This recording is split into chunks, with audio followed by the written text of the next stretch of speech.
Pemirsa, upaya mewujudkan Rumah Sakit Umum Daerah Sayang Cianjur sebagai rumah sakit berstandar internasional terus berproses. Salah satu target yang saat ini sedang dikejar dari sisi fisik yakni pembangunan gedung rawat inap. Direktur Rumah Sakit Umum Daerah Sayang Cianjur, Irfan Nurfabuji, saat ditemui wartawan seusai melaksanakan ekspos master plan pembangunan RSUD Sayang Cianjur di Pendopo Bupati Cianjur pada Rabu 27 Desember 2023 mengatakan bahwa sesuai rencana, gedung pelayanan rawat inap akan memiliki 7-8 lantai dengan estimasi anggaran pembangunan ditaksir menelan biaya hampir 68 miliar. Namun, pembangunannya tidak akan membebankan kepada APBD Kabupaten Cianjur. Selain bangunan gedung rawat inap, ada sarana dan prasarana lain yang tentu harus dilengkapi. Untuk pembiayaannya akan dikerjasamakan dengan pihak swasta. Bagi Irfan, cukup logis investor bidang kesehatan berminat diajak kerjasama, terlebih untuk membangun rumah sakit swasta saja pihak investor cukup antusias. Irfan menuturkan, rencana pembangunan gedung rawat inap berada di luar area pembangunan gedung saat ini, sebab hal itu didasari pertimbangan pembangunan gedung rawat inap tidak boleh mengganggu pelayanan maupun menghancurkan gedung yang sudah ada. Jadi hari ini fokus Pak Bupati itu meminta kami untuk ekspos berkaitan dengan master plan rumah sakit. Lalu yang kedua berkaitan dengan pengembangan gedung rawat inap rumah sakit. Nah, tadi sudah disampaikan oleh para konsultan perencana untuk master plan rumah sakit. Sebetulnya ini sudah jadi zaman yang sebelumnya atau periode yang sebelumnya ya, tadi ada penyempurnaan perbaikan yang disampaikan oleh Pak Bupati sehubungan dengan rencana rumah sakit berstandar internasional RSUD Sayang. Jadi ada perubahan-perubahan. Dan Pak Bupati tadi menyampaikan perubahan master plan ini agar nanti menjadi master plan yang final dan kita harus mengacu pembangunan berdasar master plan itu. Itu yang pertama. Jadi outputnya adalah ada master plan yang perlu direvisi lah ya, kurang lebih gitu.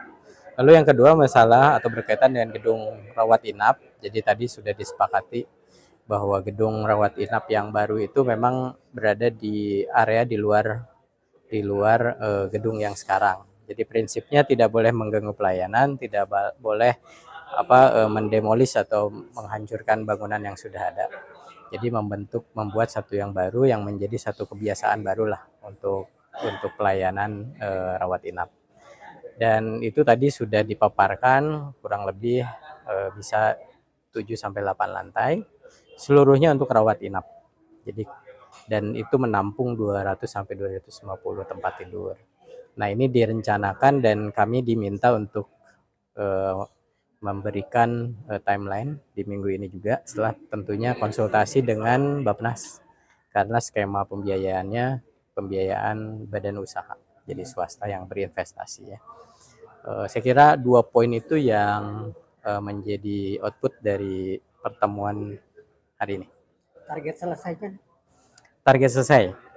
Jadi pembangunan itu kurang lebih memakan waktu 6-8 bulan. Bapak ingin selesai di tahun ini juga lah. Di tahun ini juga bisa selesai sehingga langsung bisa dimanfaatkan di tahun ini juga. Kalau kendala-kendalanya ada? Lebih karena ini kan suatu skema yang baru. Nah, skema baru KPBU.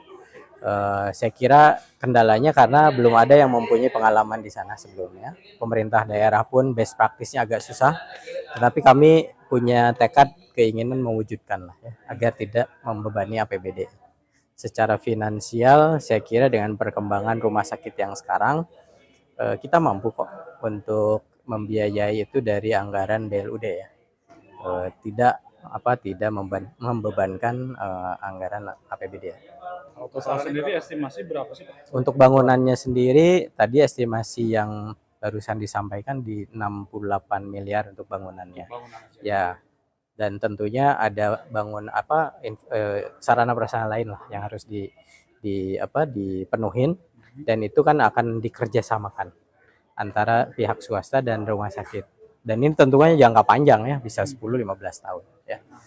Jadi anggaran sendiri tidak mengandalkan APBD, tapi mengandalkan BLUD nanti dari cash flow-nya. Jadi ada ada pemisahan profit, saya kira nanti yang itu yang kita sepakati dengan investor ya.